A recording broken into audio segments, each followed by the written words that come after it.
But what Rabbi Shimon Bar Yochai does is he takes the perspective of the Zealots and he hides it in the Kabbalistic literature, which the Romans can't really understand or read, and even that wasn't so accessible, right? And what happens to this?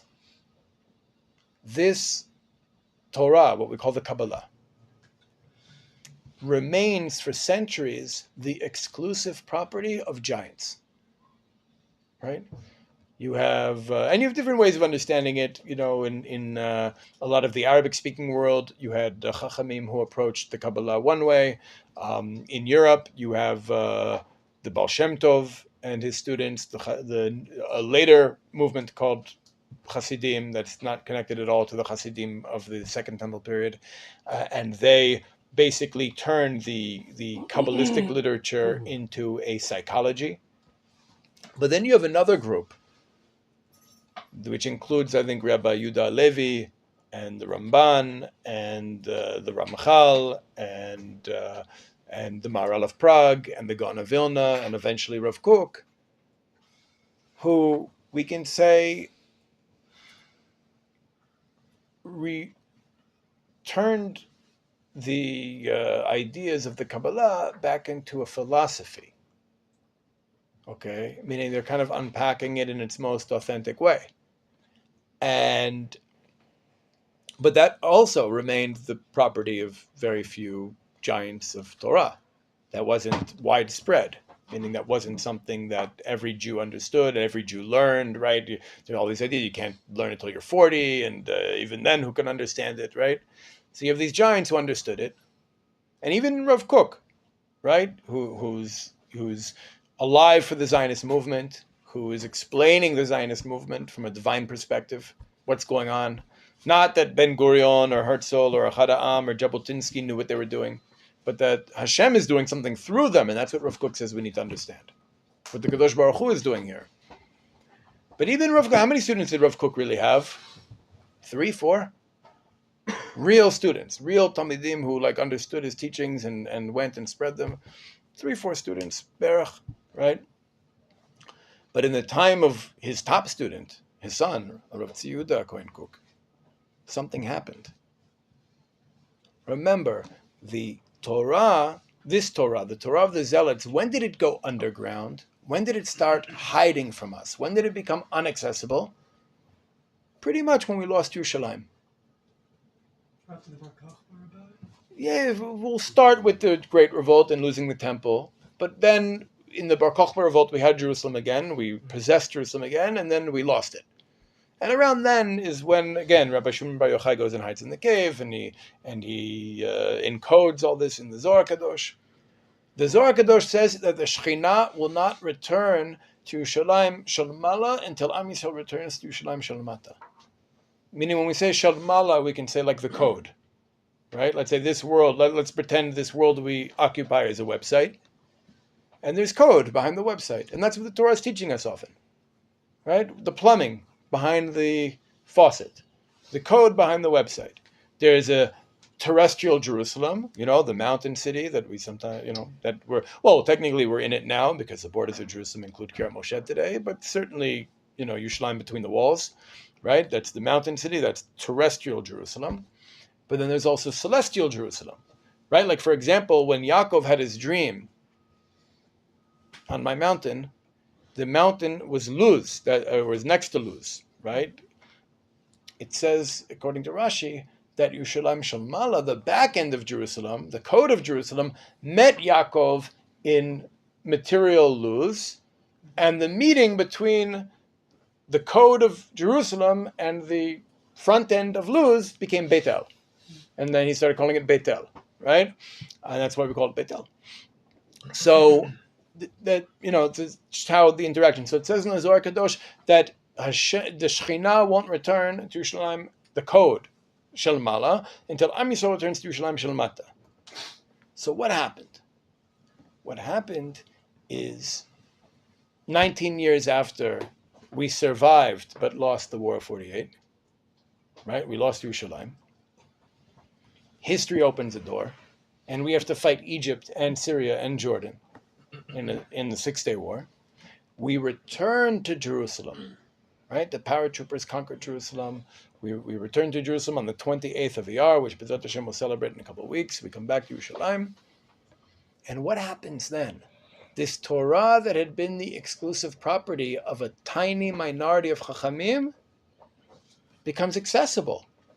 All these institutions teaching the Torah of Rav Kook, what we call the Torah of Rav Kook, is essentially the Torah of Rabbi Shimon Bar Yochai, Rabbi Akiva, right? Which the Torah of the Maharal, the Torah of the Ramchal, the Torah of Rabbi Yehuda HaLevi, the Torah of the Vilna Gaon, right? And this Torah of Rav Kook was still hard for anybody to really access. Even today, Charedim have trouble understanding it, right? Like even the Charedim who are becoming more nationalist, they don't embrace this Torah. They don't really engage with this Torah. They're more kind of becoming Kahanistim. Like when a Haredi becomes nationalist, it becomes like a Kahanist, because Kahanism is basically Haredi Torah with nationalism. Like Rav Kook's Torah is a whole different thing that's rooted in Kabbala and an understanding of how Hashem's running the world and how we're meant to participate. And so what happens? This Torah that was the exclusive property of giants becomes accessible to the nation.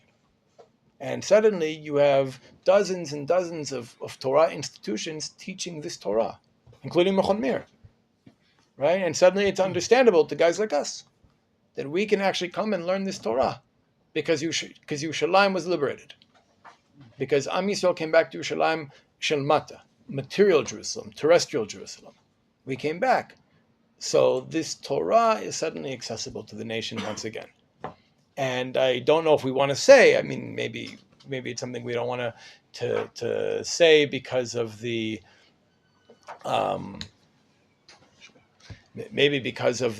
stigma attached in a lot of Jewish spaces. The Zealots were considered bad guys. Why are the Zealots considered bad guys? Different reasons, different people. The Haredim consider them bad guys because they've kind of cast them as like secular Zionists, right? The modern Orthodox consider them bad guys because they're Jewish fundamentalists, right? Like they're, for the most part, the Zealots are not considered. And again, we had to present them as bad guys at the time because the Romans wanted to know, are you guys out? We had to create. Josephus and the Chachamim both had an interest in creating the impression that the Zealots do not represent the people of Israel. They're a tiny fringe minority, right? Why did we want to create that impression? So the Romans wouldn't punish the entire Jewish people for what happened. We cost them so much in blood and treasure. No one fought the Romans like we did, right? And so to prevent them from taking out their anger on the entire Jewish people everywhere, not just in our country, throughout the diaspora as well, we had to create this idea that it's not all the Jews, it's just the Zealots, like just this like radical minority, right? But now, so it's like not everybody wants to say, well, we're the Zealots, but the truth is, I think maybe we are. I think that it's possible. I think I've just made the argument, but one could make the argument for saying that the Talmidei Rav Kook, the real students of Rav Kook, who understand that we have an obligation to have sovereignty. Oh, remember, we're saying the only difference between the Pharisees and the Zealots is to basically hold by the Ramban and to say that we have an obligation in every generation to free our land from foreign rule and have Jewish independence here, because our mission in history demands that we have possession over Eretz Yisrael. Yeah. Right? So if we're taking that position, if we're the ones taking that position, and not just taking the position for security reasons, Chabad also takes that position. And even though Chabad are very influenced by Kabbalah in a psychological, not a philosophical, but a psychological way, they also say we have to hold on to our entire land, but for security reasons, for pikuach nefesh reasons. They don't give you Chabad. I've never heard Chabad give a spiritual answer for what, as opposed to Rav Avram Azulai, the Kabbalist of Hebron, who in the Chesed Lavraham writes that the window through which Hashem's bracha enters our world is determined by how much of Eretz Yisrael is possessed by Am Yisrael. Meaning the more territory we possess, the larger the window that Hashem's bracha comes into the world through. Right? That's a spiritual answer. Right? That's a spiritual answer why we need to possess the land. Chabad has a not spiritual answer for that. They have spiritual answers for almost everything else. But for this, they have a very, they have a very security-oriented answer. So, but if we're saying that the definition of the Zealot movement is basically most scholars actually call it the radical left of the Pharisees, right? They're also fighting a class struggle in addition to an anti-imperial struggle, right? But we can say that if the only difference in the Pharisees and the Zealots is this insistence that we possess the land and the willingness to fight to keep our land free from foreign rule, then we can say that we're the Zealots. And to understand the spiritual importance of that, not just to say we want to keep our land because we want land, because we're just a bunch of nationalists, it's that we see that there's a deep spiritual importance to Am Yisrael possessing Eretz Yisrael. That we can only fulfill our mission in history and really partner with Hashem in bringing the world to the awareness of Hashem's oneness when we're a Mamlechet Kohanim the Goy Kadosh, and you can only be a Mamlechet Kohanim the Goy Kadosh when you have possession over all of Eretz Yisrael. You're saying that the Zealots became Zohar. Essentially, I would say Rabbi Shimon Bar Yochai encoded the worldview of the Zealots into the Zohar in a way that wouldn't get anybody in trouble. Because as far as I know, correct me if I'm wrong, but the Zealots did not survive. The what? The Zealots did not survive. No, they were driven underground. But we can say, I'm arguing that they survived in the Ramban, in the Ramchal, in the Maharal, in the Gra. Through the Zohar. Yeah. I'm saying that's how. Right. That was the Torah of the Zealots hidden in the Kabbalistic writings. So to be unpacked only in 1967. What happens in the Middle Ages? They go seriously off the derech with the Kabbala, and Kabbala is almost banned. There's a lot of misunderstandings of it. It's dangerous. But I'm making the argument that the correct understanding is the understanding of the Ramban and the Ramchal and the Maharal and the Vilna Gaon and the Rav Kook down to Rav Yehuda and his Talmidim.